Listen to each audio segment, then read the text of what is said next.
Mister ladies நேயர்களுக்கு என்னுடைய வணக்கங்கள். நான் doctor Ibrahim, consultant cardiac surgeon, working in Sims hospitals.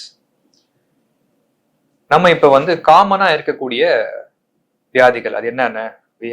நம்ம ஊர்ல டயபெட்டிஸ் கேபிட்டல் அப்படின்னு சொல்லுவாங்க. டயபெட்டிஸ் கேபிட்டல்னா most number of patients with diabetes நம்ம ஊர்ல இந்தியாவில் இருக்காங்க, எஸ்பெஷலி சவுத் ஏஷியாவில் நிறைய இருக்காங்க.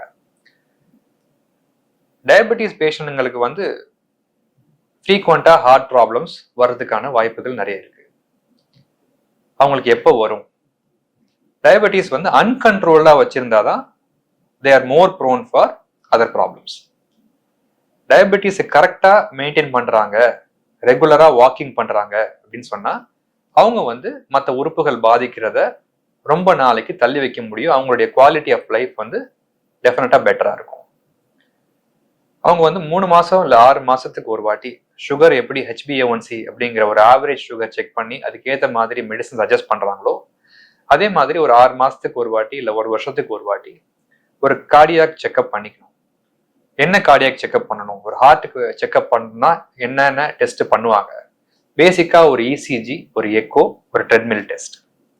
ஏன் இசிஜி எக்கோ பண்ணும் போது தெரியாதா, ட்ரெட்மில் டெஸ்ட்ல தான் உங்களுக்கு தெரியுமா அப்படின்னு கேட்டீங்கன்னா, ரெஸ்டிங் இசிஜி, ஒரு பேஷண்ட் நார்மலா நடந்து வரும்பொழுது ஒரு தொந்தரவும் இல்லாத பொழுது இசிஜி எடுத்தீங்கன்னா மெஜாரிட்டி ஆஃப் த டைம்ஸ் நார்மலா தான் காட்டும்.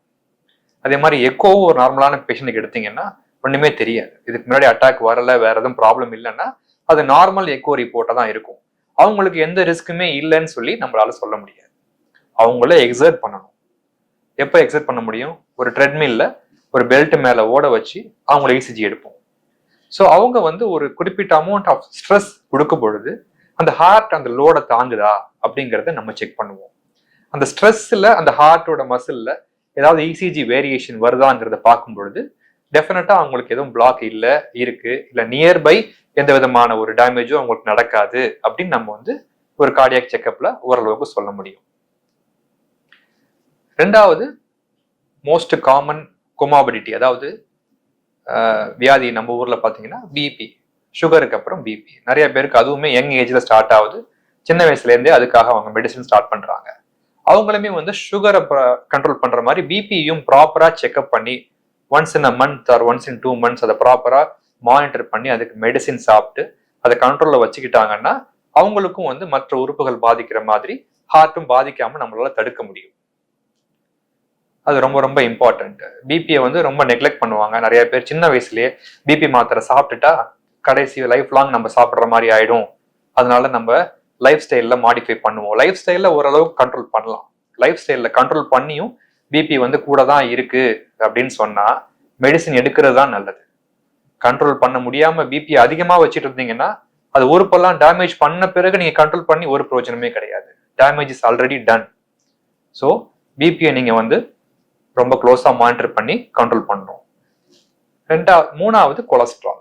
கொலஸ்ட்ரால் நிறைய மிக்சட் ஒப்பீனியன்ஸ் இருக்கு. இந்த காலகட்டத்துல கொலஸ்ட்ரால் ஹார்ட்டுக்கு ப்ராப்ளமே இல்லைன்னு நிறைய பேர் வாரண்ட் பண்றாங்க. தேங்காய் எவ்வளவு வேணாலும் சாப்பிடலாம் அப்படின்னு நிறைய மித்ஸ் சோசியல் மீடியால உலாவிக்கிட்டு இருக்கு. பட் இன்னும் ஒரு ஸ்டாண்டர்ட் எவிடன்ஸ் கொலஸ்ட்ரால் அதிகமா இருந்தா ஹார்ட் ப்ராப்ளம்ஸ் வர்றதுக்கான வாய்ப்புகள் கண்டிப்பா இருக்கு. கொலஸ்ட்ராலை கண்டிப்பா கண்ட்ரோல் பண்ணி ஆகும். ஒரு குறிப்பிட்ட அளவுக்கு மேல டோட்டல் கொலஸ்ட்ரால் வேல்யூ 200க்கு மேல போகுதுன்னு சொன்னா ஒரு 3 months லைஃப் ஸ்டைல் மாடிஃபிகேஷன் பண்ணி டயட்லாம் கண்ட்ரோல் பண்ணி கூட அது கண்ட்ரோலுக்கு வரலன்னு சொன்னா கொலஸ்ட்ரால் மாத்திரை கண்டிப்பா சாப்பிடணும். அது சாப்பிடும் போது நம்ம ஹார்ட்டுக்கு வரக்கூடிய பிரச்சனைகளை கண்டிப்பா குறைக்க முடியும். சுகர் பேஷண்ட் இப்போ ரொம்ப வருஷமா சுகர் இருக்கு அப்படின்னு சொன்னாலே இப்ப நியூலி டயக்னோஸ்டா இல்ல ரொம்ப வருஷமா சுகர் இருக்கா, அவங்க எப்படி அதுக்காக ட்ரீட்மெண்ட் எடுத்துக்கிறாங்க, ரெகுலரா மாத்திரை சாப்பிட்டு ரெகுலரா செக்அப் பண்றாங்களா, இதுதான் நாங்க முதல்ல கேட்போம்.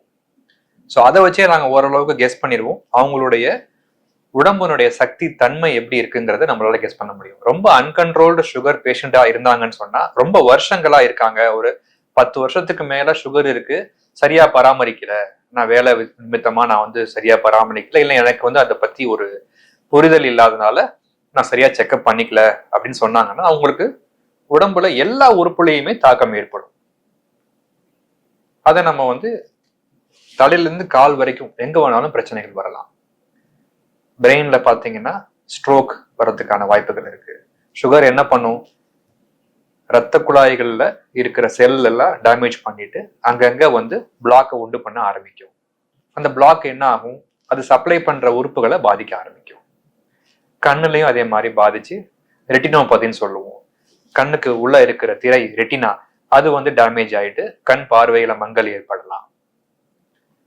அப்புறம்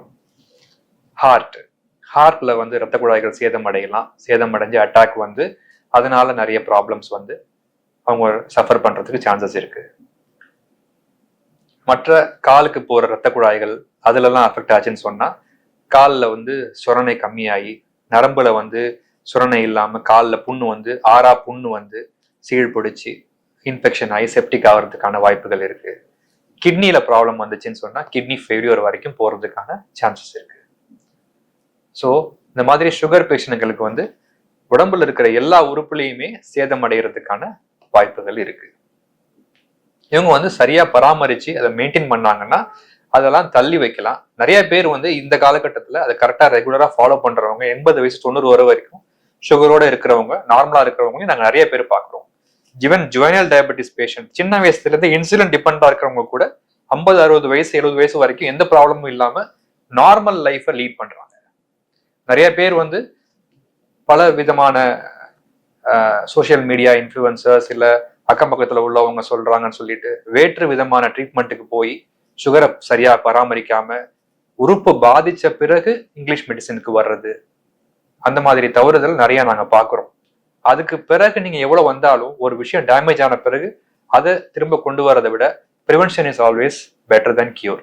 சுகர் பேஷண்ட் என்னென்ன டயட் ஃபாலோ பண்ணணும், அவங்க வந்து ஹார்ட் ப்ராப்ளம் வராம எப்படி தடுக்க முடியும், அவங்க என்னென்ன லைஃப் ஸ்டைல் மாடிஃபிகேஷன் பண்ணணும் அப்படின்னு கேட்டீங்கன்னா, சுகர் பேஷண்ட் ஆஸ் சச் சுகரை ப்ராப்பராக கண்ட்ரோல் பண்ணணும்.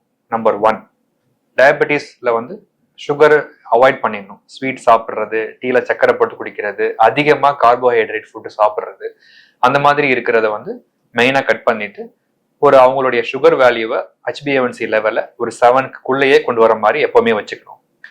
ரெண்டாவது பார்த்தீங்கன்னா ஹை ஃபேட்டி ஃபுட் கண்டிப்பாக அவாய்ட் பண்ணிடணும்.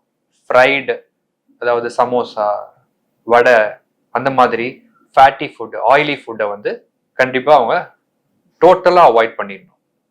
ரெண்டாவது மட்டன் சாப்பிடக்கூடாது. மட்டன் விட ரெட் மீட், மட்டன், பீஃப் இந்த மாதிரி ஐட்டங்கள் வந்து கண்டிப்பாக அவாய்ட் பண்ணிடணும். நார்மலான ப்ரோட்டீன்ஸ் எதாவது சிக்கன், ஃபிஷ்ஷு, வெஜிடேரியனில் இருக்கிறவங்களுக்கு வந்து பன்னீர், மஷ்ரூம் இந்த மாதிரி ஐட்டம்ஸ்லாம் வந்து அதுவுமே ஃப்ரை இல்லாமல் ஆயிலாக இல்லாமல் ரொம்ப நார்மலாக ப்ரிப்பேர் பண்ணி அந்த ப்ரோட்டீன் இன்டேக் அவங்க எடுத்துக்கலாம்.